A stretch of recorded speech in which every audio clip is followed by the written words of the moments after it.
SIR চাপে অসুস্থ আরও এক বিএলও। ফর্ম জমা নিতে বেরিয়ে অসুস্থ। কাটোয়ার ঘটনা, 147 নম্বর বুথের এই ঘটনা। টার্গেট পূরণের লাগাতার চাপ, আর তারপর গত কয়েকদিন ধরে তিনি ঘুমোতে পারেননি। কি হয়েছিল তার জানবো, প্রতিনিধি রণদেব রয়েছেন সঙ্গে। রণদেব।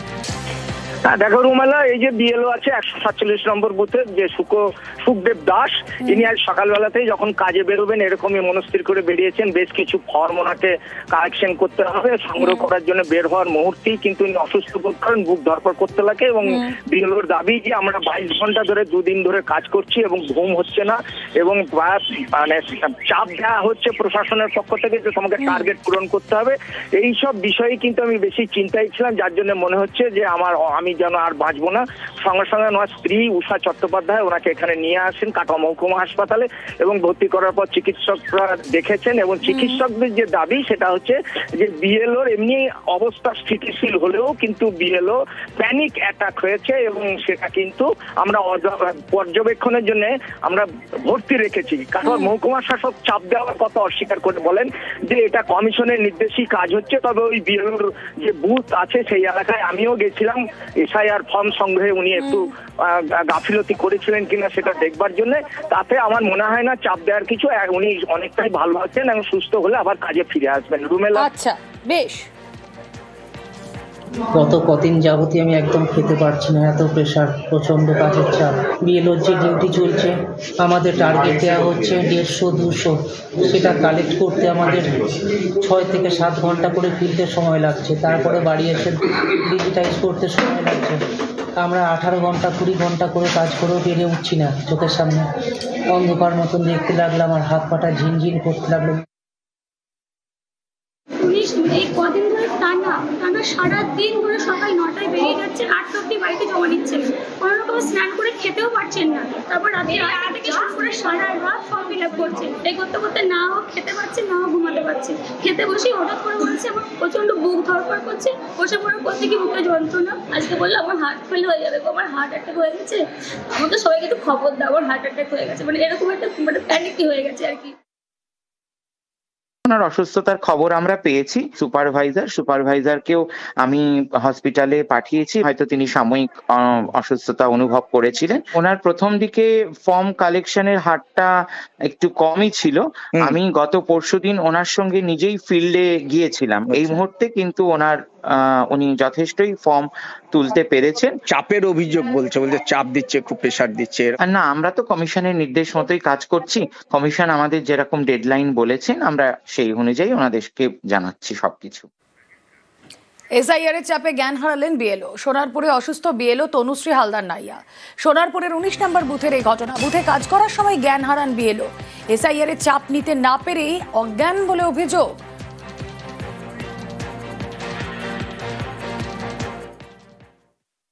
কাজের প্রেশারে গেলে বিএলও কাজ করছে সারাদিন থেকে, সকাল থেকে সেই কাজ করে, বাড়িতে এসে আবার রাত জেগে কাজ করে। এই জন্য প্রচণ্ড প্রেশার নিতে পারছিল না। কদিন বলছিল আমি পারবো না, কারণ নিজের উপর থেকে চাপ দেওয়া যে কাজ কমপ্লিট করতে হবে। আর তো এইভাবে দিনের পর দিন চলছে।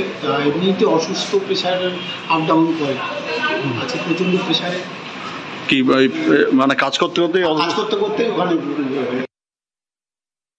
এদিকে জয়নগরেও একই ঘটনা। এসআইআর এর চাপে হার্ট অ্যাটাক বিএলওর। এসআইআর এর চাপে হৃদরোগে আক্রান্ত বিএলও। এসআইআর এর চাপে হৃদরোগে আক্রান্ত বলে অভিযোগ পরিবারের। দক্ষিণ 24 পরগনার জয়নগরের 31 নম্বর বুথের এই ঘটনা। গতকাল বিকেলে হৃদরোগে আক্রান্ত হন কমল নস্কর। নার্সিংহোমে নিয়ে বিএলওর সঙ্গে দেখা সাংসদের। আমার ফর্ম দেওয়ার করেছিল 4 তারিখে, সেই ফর্ম পাই আমি 13 তারিখে। সেই 13 তারিখে কাজ ডিস্ট্রিবিউট করতে গিয়ে ফর্ম আমি সব দিয়ে দিয়েছি। এইবার আমার তোলার পালা এমন সময় তিনটা টেনশনে হঠাৎ শরীর অসুস্থ হয়ে পড়ে। তারপরে আমি ফর্মটা আমি তুলতে পারিনি। 19 তারিখে আমার ফর্ম তুলে জমা দেওয়ার কথা। এই এসআইআর কার্যকর হওয়ার পর আমরা বিএলওদের কোথাও দেখছি তারা কাঁদছেন অতিরিক্ত কাজের চাপে, কোথাও হার্ট অ্যাটাকের ঘটনা, কোথাও অসুস্থ বোধ করছেন, আবার কোথাও মৃত্যু শোকেও থেমে নেই এসআইআরের কাজ। গুরুদশার মধ্যে এসআইআরের দায়িত্ব সামলাচ্ছেন বিএলও। জলপাইগুড়ির নন্দনপুর বোয়ালমারি গ্রাম পঞ্চায়েতের ঘটনা। সদ্য বাবাকে হারিয়েছেন বিএলও বিরাজ কুমার সরকার। সুযোগ থাকলেও দায়িত্ব থেকে অব্যাহতি নেননি বিরাজ। বাবার শেষকৃত্যের পরই পুরোদমে চলছে এসআইআরের কাজ। 17/219 বুথের বিএলও বিরাজ সরকারের পাশে প্রশাসন। বাড়ি গিয়ে শ্রাদ্ধ শান্তির প্রয়োজনীয় সামগ্রী তুলে দিয়েছেন বিডিও সহ প্রশাসনের আধিকারিকরা। যখন এসআইআর শুরু হলো তখন তো অ্যাকচুয়ালি মানে সবই ঠিক ছিল, মানে মাঝখানে বাবা মানে কত হয়ে গেলেন, মানে কাজটা তো নির্বাচন কমিশনের কাজ, তো এটা তো মানে করতেই হচ্ছে আর কি আমাকে। তবে আমাকে অনেকেই মানে আমাদের যে অফিসিয়াল লোক আছে, সুপারভাইজার আছে, এরা হেল্প করে আমাকে ফর্মগুলো কালেকশন করে দিচ্ছে। তো আমি কাজটা চালিয়ে যাচ্ছি আমার যথাসাধ্য চেষ্টা করে। সমস্যা বলতে অ্যাকচুয়ালি এই অবস্থায় কিছু সমস্যা হবেই আর কি। তো তবুও মানে যে নির্বাচন কমিশনের কাজ এটা তো করতেই হবে আমাকে, ঠিক আছে। প্রশাসন আমাকে সহযোগিতা করছে, যেহেতু একটা বাউন্ডেড সময়ের মধ্যে কাজটা করতে হবে, তো সেটা তো দেখতেই হবে না। আমরা এসেছিলাম বিএলওর পিতৃবিয়োগ হয়েছে, পিতৃবিয়োগের পূরণ তো আমরা কোনোভাবে করতে পারবো না, কিন্তু এর মধ্যেও উনি যেভাবে আমাদের এই মানে বিএলওর যে কাজ সেটা যে উনি করছেন এবং কোনো রকম মানে বল প্রয়োগ বা কোনো রকম চাপ প্রয়োগ ছাড়া, মানে ওনাকে যে কোনো কিছু আমরা যে বলেছি কাজটা করতে তা না, মানে উনি কিন্তু ইচ্ছাকৃতভাবে এই কাজটা চালিয়ে যাচ্ছেন। মানে এটা সত্যি ওনাকে কুর্নিশ জানাতে চাই আমরা। তৃণমূলের এসআইআর ক্যাম্পে আগুন, রাতে এসআইআর সহায়তা ক্যাম্পে আগুন। নদিয়ার কল্যাণীর মাঝের চরের এই ঘটনা। বিজেপির বিরুদ্ধে অভিযোগ তৃণমূলের, যদি অভিযোগ অস্বীকার বিজেপির। কথা বলবো, রঞ্জিত প্রতিনিধি রয়েছেন সঙ্গে। রঞ্জিত, কল্যাণী পৌরসভা 6 নম্বর ওয়ার্ড মাঝেরচর এলাকায় তৃণমূল কংগ্রেসের পক্ষ থেকে এসআইআর সহায়তা ক্যাম্প চালু করা হয়েছিল। সেই সহায়তা ক্যাম্পে রাতের অন্ধকারে সেখানে আগুন লাগিয়ে দেওয়া হয়, ভাঙচুর করা হয়, এমনটাই অভিযোগ তৃণমূল কংগ্রেসের পক্ষ থেকে করা হচ্ছে। এবং অভিযোগের বিজেপি আসছে দুষ্কৃতের দিকে। এবং এই যেই এলাকায় ক্যাম্প রয়েছে সেই এলাকায় বহু মানুষ ক্যাম্পের সহায়তা নিতে আসতো, দাবি করছে তৃণমূল কংগ্রেসের পক্ষ থেকে। বিজেপির দিকে আঙুল তোলা হচ্ছে, কারণ বিজেপি ছাত্রে আঘাত লাগছে, এমনটাই অভিযোগ করা হচ্ছে তৃণমূল কংগ্রেসের পক্ষ থেকে। এবং ইতিমধ্যেই পুলিশ তদন্ত শুরু করেছে এবং ইতিমধ্যে এই নিয়ে নিন্দা করেছে তৃণমূল কংগ্রেসের পক্ষ থেকে। বেশ।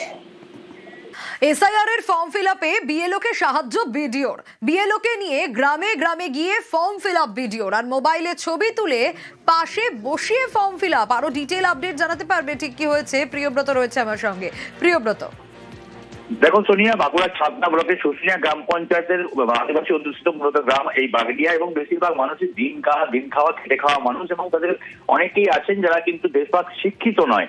এবং সেই কারণে এই যে এসআইআর এর ফর্ম, এনুয়ারেশন ফর্ম দেওয়া হয়েছে, তারপরে কিন্তু কি করতে হবে, কোথায় কি লিখতে হবে, সেই ঘটনা কিন্তু তারা জানতে পারছিলেন না। বারবার ধরে কিন্তু দেখা যাচ্ছিল বিএলও ওই গ্রামে যাচ্ছিলেন, যারা বুথের বিএলও রয়েছেন, কিন্তু সেখান থেকে ফর্ম জমা হচ্ছিল না। আর এই ঘটনা জানতে পারেন বিএলও সৌরভ ধরলো, এবং তারপরেই কিন্তু তিনি ডিসিশন নেন যে গ্রামে যাবেন। এবং গ্রামে গিয়ে দেখা যায় যে খাটিয়া পেড়ে গ্রামের ওখানে বসে, এবং সেখানেই তিনি মানুষজনকে ডেকে নিচ্ছেন এবং পাশে বসিয়ে ফর্ম ফিল আপ করছেন। তার যে জরুরি ডকুমেন্ট, যারা কাগজপত্র রয়েছে সেগুলো দেখে ফর্ম ফিল আপ করে দিচ্ছেন। এর পাশাপাশি ছবি তুলছেন নিজেই, এবং সেই ছবি আপলোড করে দেওয়া হচ্ছে, এবং অনলাইনে ফর্ম ফিল আপ আপলোড করে দিচ্ছেন বিএলও। এই একেবারে, এবং এইভাবে যে তিনি আদিবাসী গ্রামে গিয়ে এসআইআর এর ফর্ম ফিল আপে সাহায্য করছেন বাঁকুড়ার ছাতনায়, বিডিওর ভূমিকায় স্থানীয়রাও খুশি। আমাদের এই বাগডিহা গ্রাম শুশুনিয়া পঞ্চায়েতের আদিবাসী অধ্যুষিত গ্রাম, এখানে দাদা যারা আছেন তাদের ফর্ম ফিল আপে একটু সমস্যা হচ্ছিল, ফর্ম ঠিক উঠে আসছিল না, তাই আমরা ব্লক থেকে সবাই মিলে এসেছি, ওনাদেরকে ফর্ম ফিল আপে আমরা সাহায্য করছি, এবং অনলাইন ডেটা এন্ট্রিতে আমাদের বিএলও ম্যাডাম আছেন, ওনারা করছেন। বিডিও সাহেব এসেছেন, ফর্ম ফিল আপ করে দিচ্ছেন, অনলাইন আপলোডও করে দিচ্ছেন। হ্যাঁ, অনলাইন আপডেট করে দিচ্ছে, এইটুকুনি বলবো। কতটা খুশি আপনারা? হ্যাঁ, আমরা তো অনেকটাই খুশি, কারণ আসছে ব্লকের থেকে নিজে, অনেকে করতে পারছে না, সেজন্য আমাদেরকে বিডিও সাহেব আসছে, ওনাকে হেল্প করছেন।